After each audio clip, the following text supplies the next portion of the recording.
ಹರಳೆಣ್ಣೆ ಯಾಕೆ ಬಳಸಬೇಕು ಮತ್ತು ಎಷ್ಟು ಪ್ರಮಾಣದಲ್ಲಿ ಬಳಸಬೇಕು ಅಂತ ಇವತ್ತಿನ ವಿಡಿಯೋದಲ್ಲಿ ತಿಳಿದುಕೊಳ್ಳೋಣ. ನಮ್ಮ ಸಾಂಪ್ರದಾಯಿಕ ಔಷಧಗಳಲ್ಲಿ ಹರಳೆಣ್ಣೆ ಕೂಡ ಒಂದು. ಸಂಸ್ಕೃತದಲ್ಲಿ ಎರಂಡ್ ಅಂತ ಕರೀತಾರೆ, ಇಂಗ್ಲಿಷ್ನಲ್ಲಿ ಕ್ಯಾಸ್ಟರ್ ಆಯಿಲ್ ಅಂತ ಕರೀತಾರೆ. ಆಯುರ್ವೇದದ ಪ್ರಕಾರ ಹರಳೆಣ್ಣೆ ವಾತಹರಿ. ವಾತ ಅಂದ್ರೆ ನಮ್ಮ ದೇಹದಲ್ಲಿರ್ತಕ್ಕಂಥ ಗಾಳಿ, ಹರಿ ಅಂತಂದ್ರೆ ತೆಗೆದು ಹಾಕೋದು ಎಂದರ್ಥ, ವಾತದೋಷ ನಿವಾರಣೆ ಮಾಡುವುದು ಎಂದರ್ಥ. ಚರಕ ಮಹರ್ಷಿಗಳ ಪ್ರಕಾರ ಹರಳೆಣ್ಣೆ ವೃಷ್ಯಂ ವಾತಹರ್ಣಾಣಂ. ವೃಷ್ಯಂ ಅಂದ್ರೆ ನಮ್ಮ ದೇಹದಲ್ಲಿ ಶಕ್ತಿ ಕೊಡುವುದು ಎಂದರ್ಥ. ಆಮೇಲೆ ವಾತಹರ್ಣಾಣಂ ಅಂದ್ರೆ ವಾತದೋಷ ಕಡಿಮೆ ಮಾಡುವುದು ಎಂದರ್ಥ.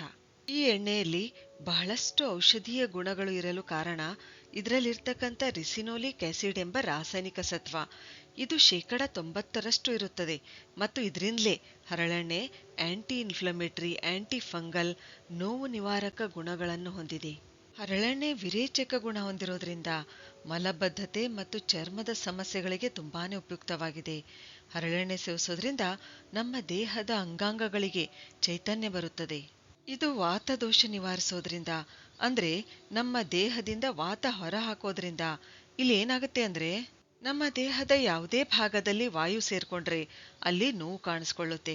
ಇಂಥ ನೋವು ಇದ್ದಾಗ ಅಂದ್ರೆ ಸೊಂಟ ನೋವು, ಕೀಲುಗಳ ನೋವು, ಜಾಯಿಂಟ್ ಪೇನ್, ಕುತ್ತಿಗೆ ನೋವು, ಬೆನ್ನು ನೋವು, ಸಿಯಾಟಿಕಾ ನೋವು, ಈ ಎಲ್ಲಾ ಸಮಸ್ಯೆಗಳಿಗೆ ಹರಳೆಣ್ಣೆ ಉಪಯುಕ್ತವಾಗಿದೆ. ಯಾಕೆಂದ್ರೆ ಈ ಎಣ್ಣೆ ಆಂಟಿ ಇನ್ಫ್ಲಮೇಟರಿ ಗುಣ ಹೊಂದಿದೆ. ಈ ಎಣ್ಣೆಯಿಂದ ಮಸಾಜ್ ಮಾಡೋದ್ರಿಂದ ಕೂಡ ಸ್ನಾಯು ನೋವು ಕಡಿಮೆ ಆಗುತ್ತೆ. ನರನಾಡಿಗಳನ್ನು ಸಡಿಲಗೊಳಿಸಿ ರಿಲ್ಯಾಕ್ಸ್ ಮಾಡಿ ಮೈಕೈ ನೋವು ಕಡಿಮೆ ಮಾಡುತ್ತೆ. ಇದು ನ್ಯಾಚುರಲ್ ಮಾಯಿಶ್ಚರೈಸರ್ ಆಗಿ ಕೂಡ ಕೆಲಸ ಮಾಡುತ್ತೆ. ಈ ಎಣ್ಣೆ ಆಂಟಿ ಮೈಕ್ರೋಬಿಯಲ್ ಗುಣ ಹೊಂದಿರೋದ್ರಿಂದ ಗಾಯಗಳನ್ನು ಬೇಗ ವಾಸಿ ಮಾಡುತ್ತೆ. ಇನ್ನು ಹರಳೆಣ್ಣೆ ತಲೆಗೆ ಹಚ್ಚಿದ್ರೆ ಕೂದಲು ಸೊಂಪಾಗಿ ಬೆಳೆಯಲು ಸಹಾಯ ಮಾಡುತ್ತದೆ. ಸ್ಪ್ಲಿಟ್ ಎಂಡ್ಸ್ ಕಡಿಮೆ ಆಗುತ್ತವೆ. ಡ್ಯಾಂಡ್ರಫ್ ಕೂಡ ನಿವಾರಣೆ ಆಗುತ್ತದೆ. ಕಣ್ಣಿನ ರೆಪ್ಪೆಗಳಿಗೂ ಇದನ್ನು ಬಳಸಿದ್ರೆ ರೆಪ್ಪೆಗೂದಲು ದಪ್ಪ ಕಾಣುತ್ತವೆ. ಈ ಎಣ್ಣೆ ಎಷ್ಟು ಪ್ರಮಾಣದಲ್ಲಿ ಸೇವಿಸಬೇಕು?